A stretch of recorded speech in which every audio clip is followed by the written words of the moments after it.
When you kill an animal, you take bits of meat off, they're separated into prime bits and the less prime bits.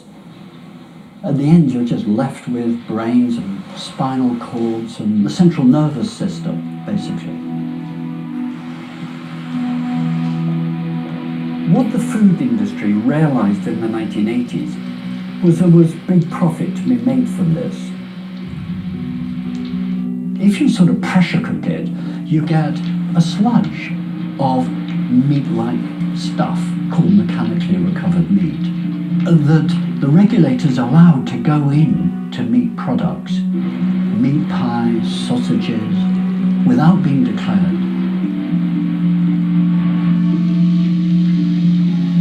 The public weren't told about mechanically recovered meat, nor that it contained spinal cord, the most contagious part of a BSE-infected carcass.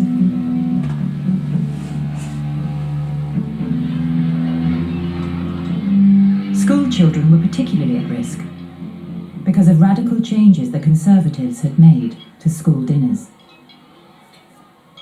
In 1980, Margaret Thatcher's government passed the Education Act, which both privatised school meals and removed the need for school meals to have any nutritional value. The Education Act 1944 stipulated that school meals should provide 50% of a child's nutrition.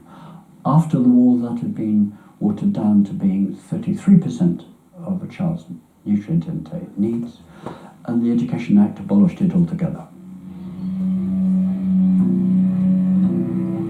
School children were getting an increased exposure to BSE because school meals became about feeding kids for as little cost as possible.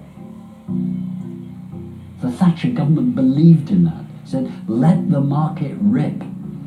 Public policy has no place in this. Oh, wow, was that a mistake. By 1990, a whole generation were unknowingly eating meat contaminated with BSE.